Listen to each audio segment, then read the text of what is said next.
4 months on, and GIZZY is still the king of the mountain. Hey guys, welcome back to yet another YouTube video. First in, many, basically. I think the last video I did was that, was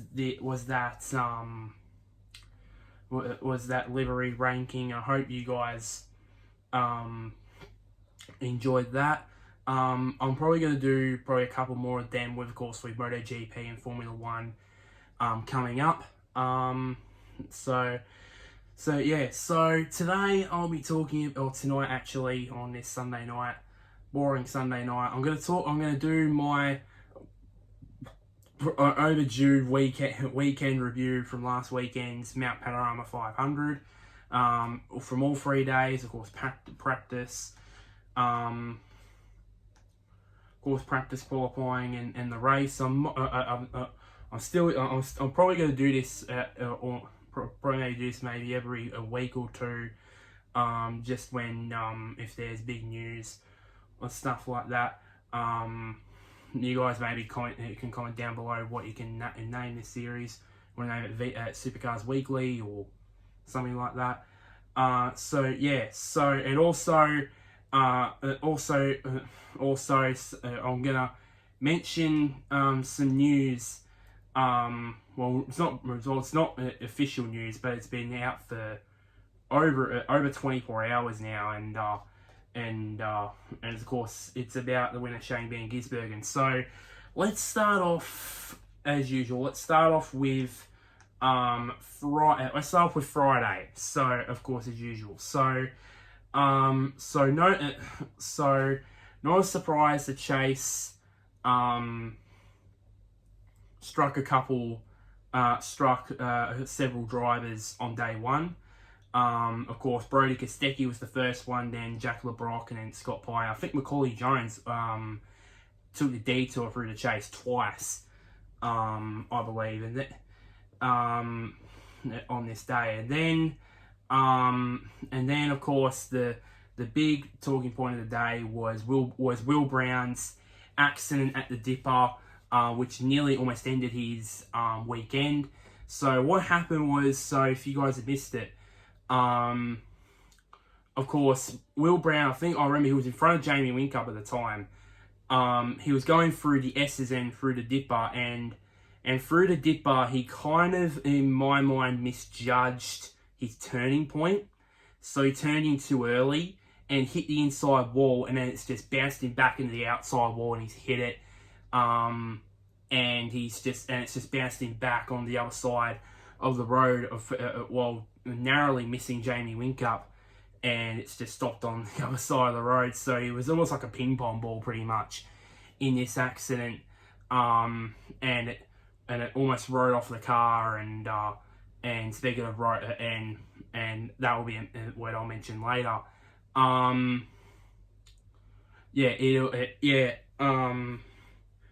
there was concerns maybe it would not have got repaired, but yeah. So in the end, Mostard was fastest in that session with a 205.2056. Almost 5/10 of a second clear from Cam Waters in third. Then it was Bryce Forward in third, Jamie Whincup fourth, Andre Heimgartner for the Ned Racing Kelly Grove Racing team in fifth. Then it was Pye, Slade, De Pasquale, Courtney, and Reynolds, the top 10 in that session. And then further on down the field, you got Will Davison in 11th. Shane Van Gisbergen down in 12th. He had a it's hard to say about Shane Van Gisbergen's Friday.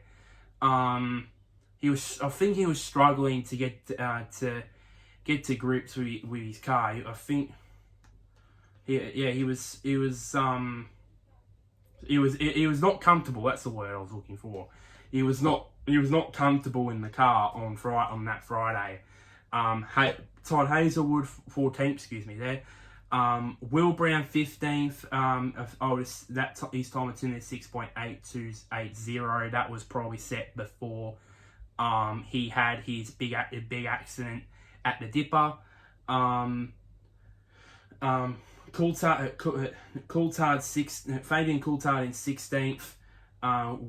Mark Winterbottom in 17th. Nick Percat in 18th. Brody Kostecki in 19th. And Zane Goddard in 20th. And then rounding out the field there, you got Macaulay Jones, Gary Jacobson, Jack Smith, and Jake Kostecki rounding out the field there in practice 1. So yeah. And of course, the carnage chase continued on into practice 2. With of course Macaulay Jones going for second time and actually caused a red flag. But previously, Courtney and Nick Percat got caught out. And the matters worse for BJR was the fact that Todd Hazelwood had a power steering failure very early. I think it was at the start of the session, pretty much. Pretty much. And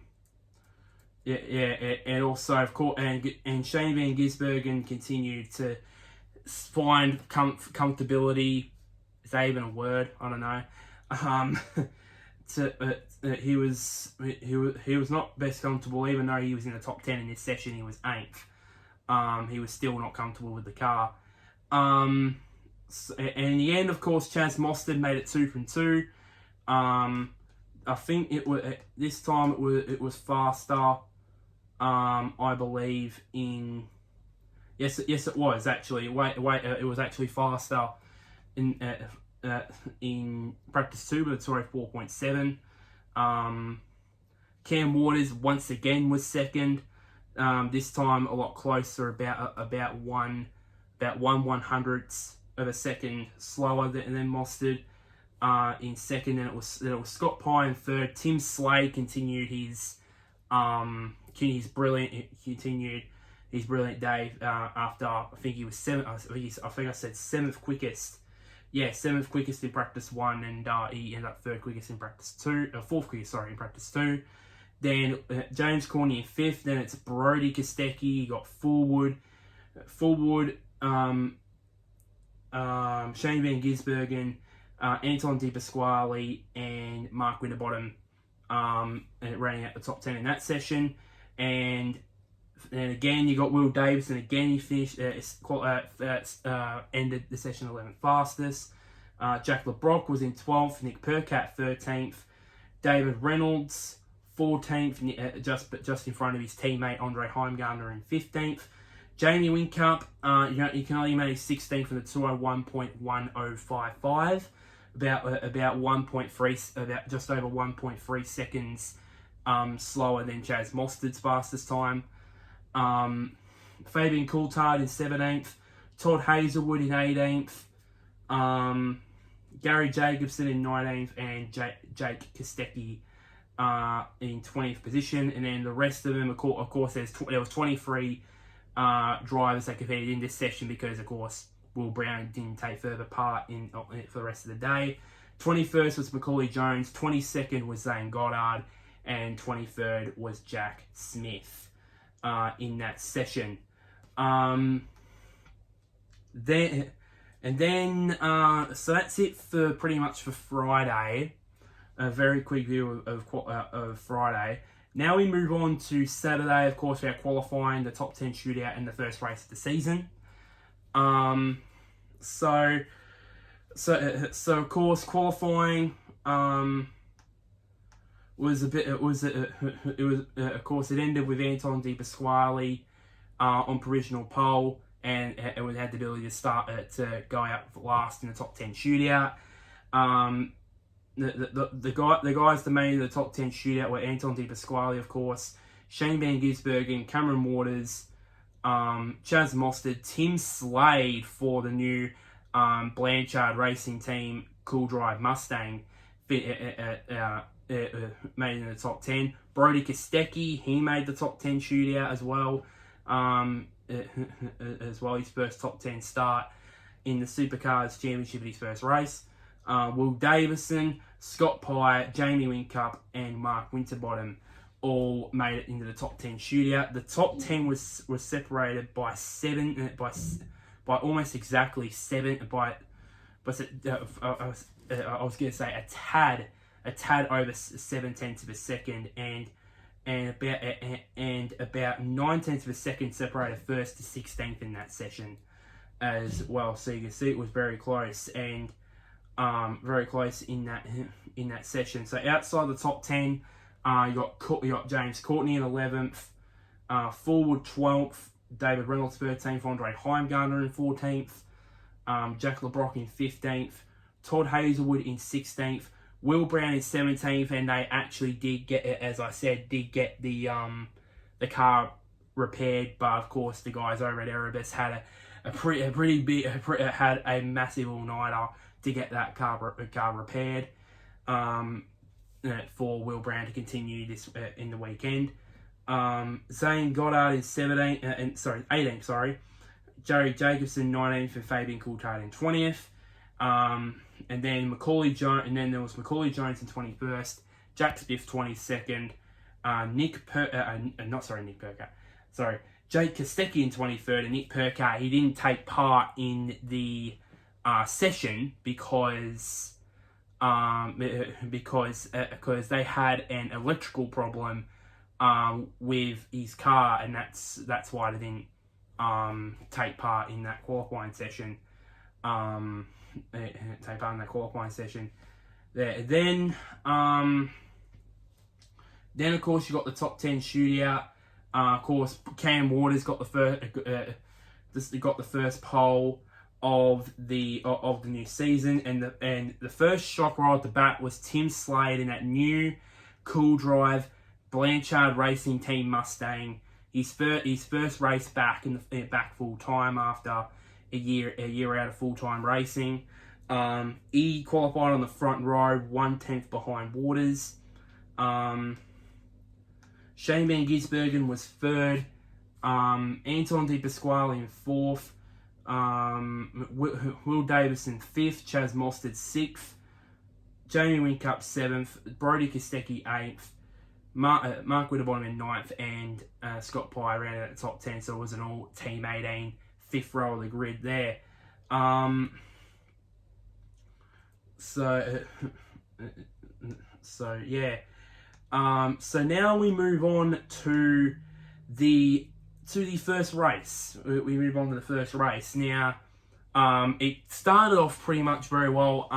Of course, the start, Tim Slade got off to a very bad start. Obviously, he was not used to starting. Not used to starting pretty much. He got back. He dropped back to, I think, about 5th or 6th at the time. And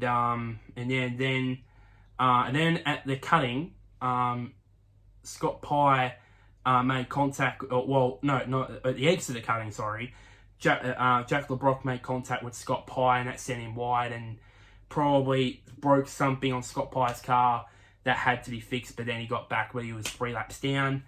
When he got back out there, then on lap 4. It wasn't slightly controversial, but it was something to talk about anyway.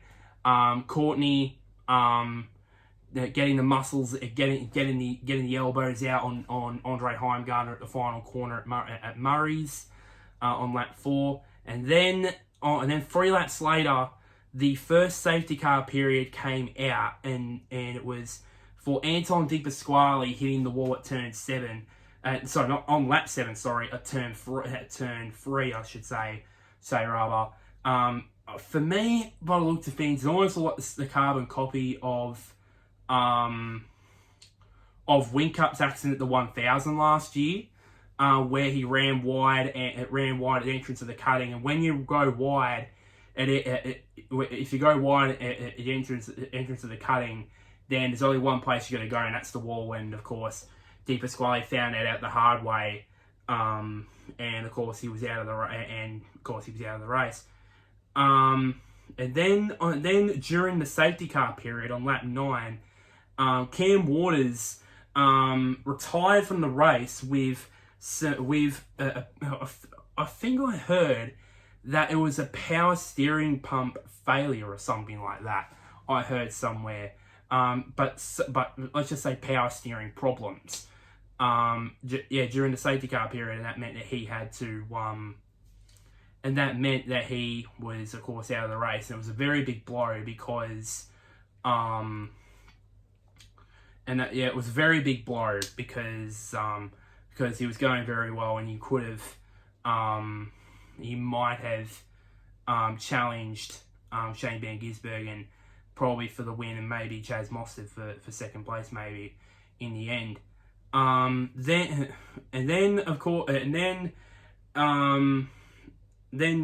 this Andre Heimgartner, of course, it was about 2 or 3 laps after the restart. He ran down the escape road at turn 1 at Hell Corner, and that was all fine. Of course, he made his own mistake. But when he came back onto the track, right in the path of Brody Kostecki, and of course he got a pit lane drive-through penalty for dangerous re-entry, and I said to myself, fair enough, because obviously, one, it would have caused a major accident for one, as I said, for one, and 2, Kostecki lost a position because of it, and of course, it obviously had to catch the eye of race control and basically gave Andre a drive-through penalty for dangerous re-entry. Then, with 16 laps to go, of course, Macaulay Jones, he retired with engine problems. And of course, after that race, during the night after the race, BJR did a engine change on both, I think it was Macaulay Jones's car and Nick Percat's car, on that Saturday night.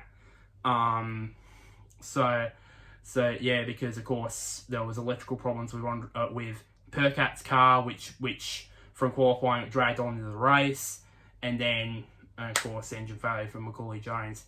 Then of course we had the incident. The incident. Let me through the scene here. 4 laps to go. Tim Slade 4th, hunting down Will Davison. And it was going to be this fairy tale moment that this team, Blanchard Racing, have now gone out on their own with this beautiful Cool Drive Ford Mustang, running very well, of course, after starting from the front row of the grid. And then you enter the entrance of Forest Elbow, and that's where it all ended. Of course, if you saw on the replay, I think what Tim Slade said was that he went down. He was supposed to go down in the second, but it went down in the first. And then when he put his foot on the brake, that meant that the rear of the car slid out the rear, and basically just fixed on straight into the wall, and of course it was game over. I mean, ripped the whole entire left side out of that car. The car was basically destroyed. It was a big shunt, almost reminiscent of the Chaz Mostert accident in qualifying for the 1000 in 2015, but this one was a lot less worse than that. But you can see, but you saw the gutted look on Tim Slade's face, and the team down at Blanchard Racing. I actually feel bad for them, actually, because they deserved that result. That team was put together about a few months ago, and if they got on the podium, it would have been like a win for them. And even if they stayed in that position in 4th, it would have been like a win for them. And then next thing you know, they see their car absolutely destroyed in down to the Forest Elbow, and see Tim Slade absolutely gutted and almost in tears. I won't be surprised if he was almost in tears, pretty much seeing there. And it was one, probably gutted about getting the wall, and 2, and also the fact that it was a massive hit, and probably maybe shook into bits. Probably not to bits, but you know what I mean. And that was that, and that was actually enough to end the weekend for that team. I mean, they sort of said to themselves, "Look, we can't. What's the point in trying to repair this car to get back for tomorrow? Let's just get back and prepare a new car for Sandown, which is in a couple of weeks' time, or a week or two's time, I think." So it was a very gutting situation at this team. They did so, and Tim Slade was faultless throughout the weekend. By the way, he was 7th in practice 1, 3rd in practice 2. He was, I think, it was 5th fastest in qualifying, and then he ended up qualifying on the front row via the shootout. And he was basically up at the top half of the top 10, like inside the top 5, like all race long. And it looked like that he was going to finish on the podium, catching Will Davison. And even in their, even the 3 podium guys in their interviews, especially Will Davison, recognized that and said, "Oh, it's gutting that Tim didn't Tim to crash the car and all that." It was that they all felt sympathy for him, of course, and especially Will, because he thought it was going to be a great battle for 3rd place, which unfortunately ended with of course that crash. But then in the end, Shane Van Gisbergen took the win by over a second from Chaz Mostert. Actually, he was charging at Shane at GIZZY at the latter half of the race, but unfortunately it was not enough laps. Will Davison rounded off the podium. Mark Winterbottom in 4th. Bryce Forward finished in 5th, which was a great result for him for WAU. Jack LeBrock in 6th. Jamie Whincup 7th. James Courtney in 8th. David Reynolds in 9th. And Todd Hazelwood rounding out the top 10 for BJR. Outside the top 10, you got Brody Kostecki in 11th. Zane Goddard in 12th. Jake Kostecki in 13th. So good first race from MSR to have Goddard and Kostecki finish 12th and 13th in that race. Fabian Coulthard finished in 14th. Andre Heimgartner finished 15th. That was despite having that drive-through penalty for impeding. For dangerous re-entry and impeding Brody Kostecki. Will Brown finished in 16th. Jack Smith 17th and was a lap down. Nick Percat finished 18th and it was 2 laps. Finished 18th and was 2 laps. 2 laps down. Scott Pye finished 19th and 2 laps down as well, and that was after, of course, the incident at lap 1 with Jack LeBrock. And of course the retirements were actually no, Cam Warners actually did finish the race. He finished the race, but he was many laps down. And then of course you got Tim Slade, Gary Jacobson, Macaulay Jones, and Anton Di Pasquale that did not finish the race. So so that was Saturday. Now we move on to the Sunday. Of course, as the better part of this is, we got to do it all again on the Sunday: qualifying, top 10 shootout, and the race. So this time around, of course, there was 23 cars, obviously, because Tim Slade and Blanchard Racing withdrew for the rest of the weekend because the car was too badly damaged in that accident on the Saturday. So Shane Van Gisbergen continued his form, playing in provisional pole in qualifying. And these guys, and then these other guys joined him in the shootout, which were Chaz Mostert, Cam Waters, Anton Di Pasquale, Will Davison, Mark Winterbottom, James Courtney, Jamie Whincup, and the 2 Kelly Grove Racing cars of David Reynolds and Andre Heimgartner.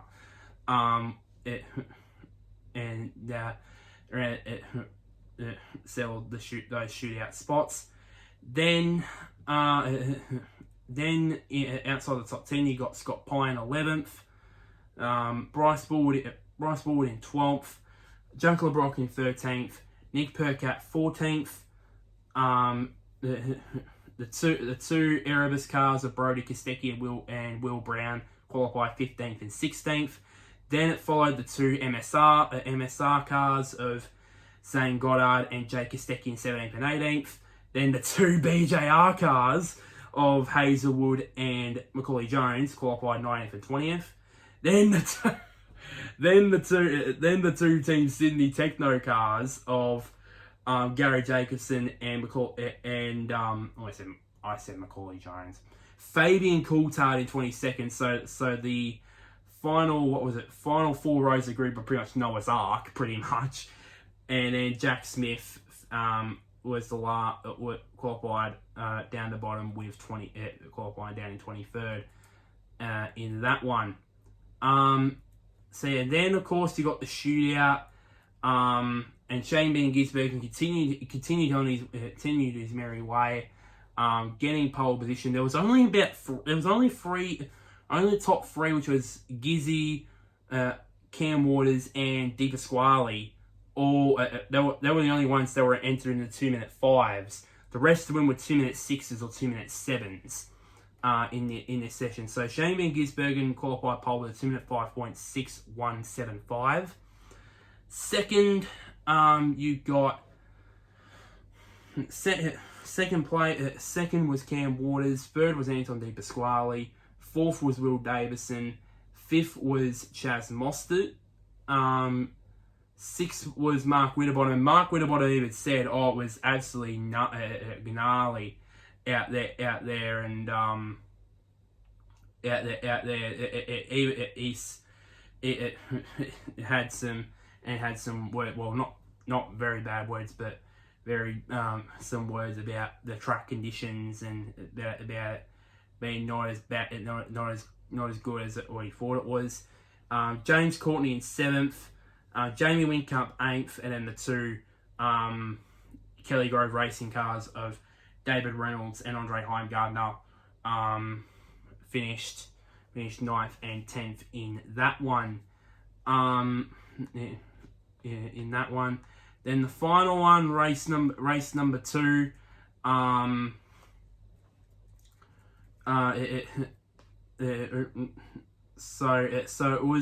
So the race, the second race was at least calmer, at least just calmer than the first race. But it took lap 9 for the first real talking point incident of the race, and that was James Courtney hitting the wall on lap 9 and damaging the rear end of the Boost Mobile Tickford Mustang. I can't remember what happened. I assume that he ran wide and probably spun around and probably hit the rear. I assume, not assume, but he did hit the rear of the car in the wall, and that's when. And I remember Tim Edwards said at the end of the race, or some point during I think it was after the race, he said that something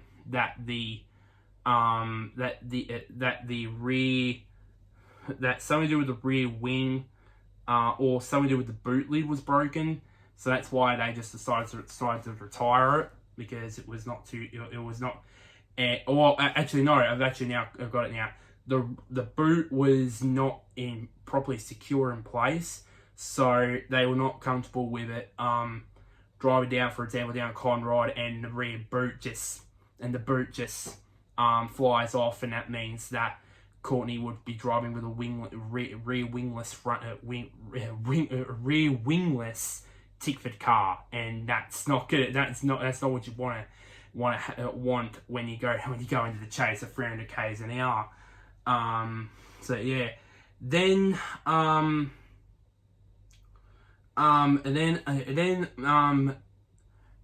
lap 15, Mostert passed Anton Di Pasquale for I think it was for third at the time, or second, I believe it was.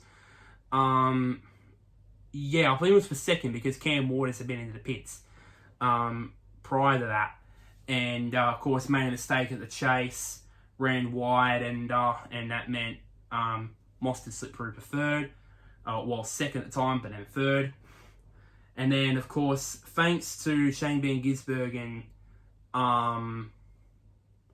doing and sort of I think it was undercut, I believe, because I think Cam Waters. I actually got it wrong. It was actually Shane Van Gisbergen that stopped at the time when Mostert went past Di Pasquale. Then you got then of course thanks to the undercut, Shane Van Gisbergen took over the lead. During the race, of course, Brody Kostecki did his what I call his Dukes of Hazzard's impression at the chase. Went a bit of shortcut the corner and jumped it pretty much almost over the track, doing his own Dukes of Hazzard's impression there, a bit of Dukes and Hazzard stuff there. Then with 10 laps to go, Will Davison made a mistake at the final corner and let Whincup through for 6th place on lap 31. I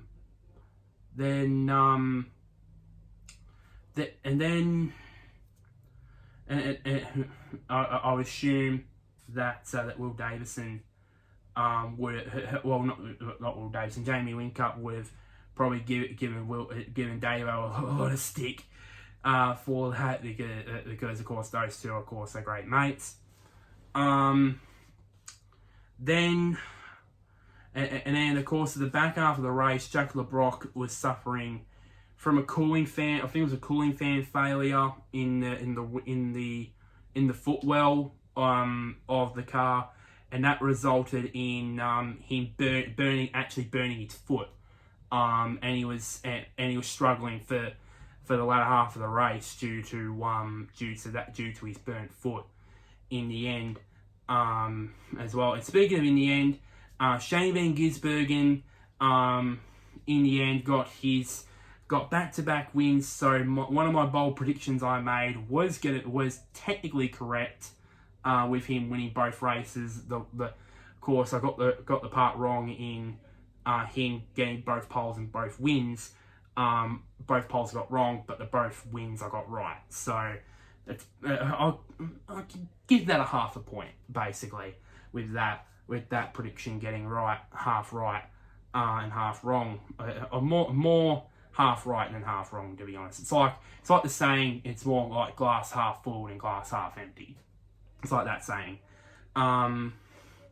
So of course GIZZY went on to win from Cam Waters. He finished in second. It was a good recovery after, of course, he's after a bad day on the Saturday race.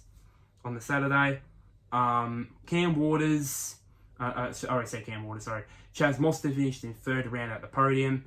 Anton Di Pasquale in fourth. Mark Winterbottom in fifth. Jamie Whincup sixth. Will Davison seventh. Scott Pye finished in eighth. Andre Heimgartner finished in ninth. And Nick Percat rounded out the top 10 for BJR. Outside the top 10, you got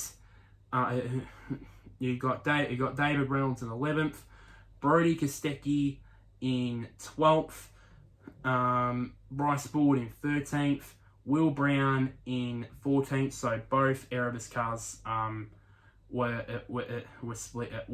Forward split both the Erebus cars.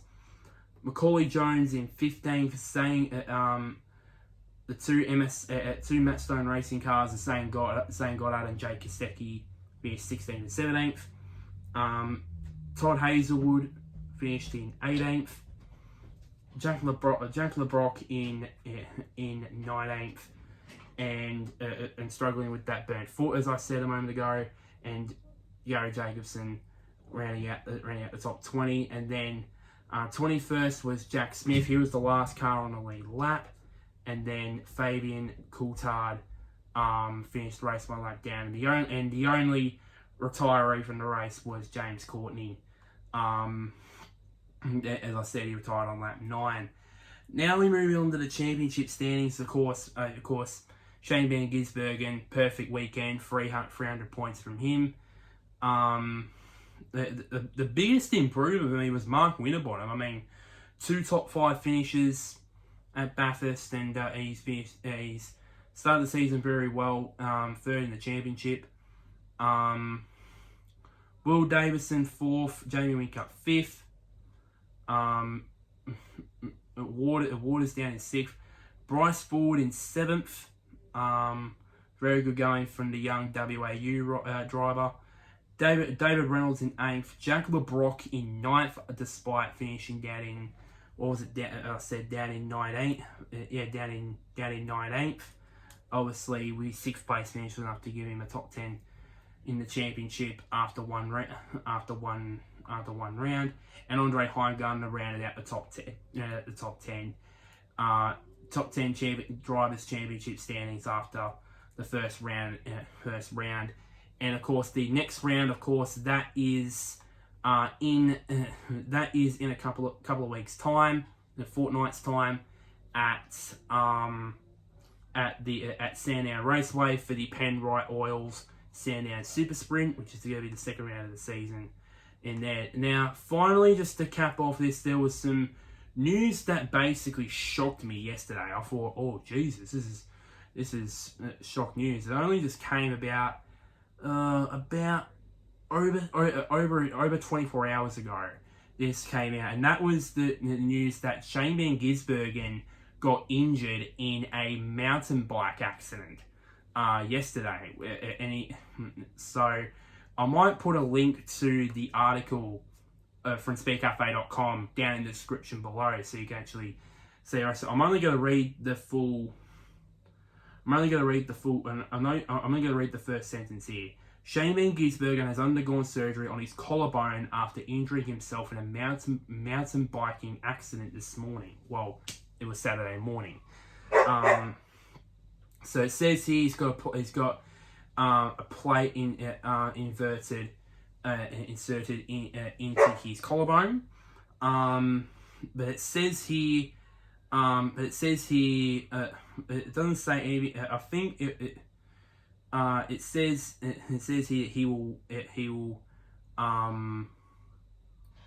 It starts to be waiting on decision, or it starts to decide on whether he will compete at Sandown in 2 weeks' time.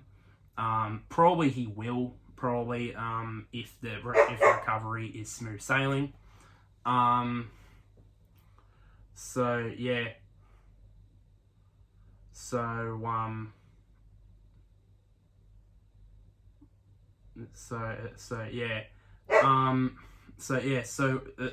but overall he is all right. He is okay, and let's just say that. So yeah. So that is it for today.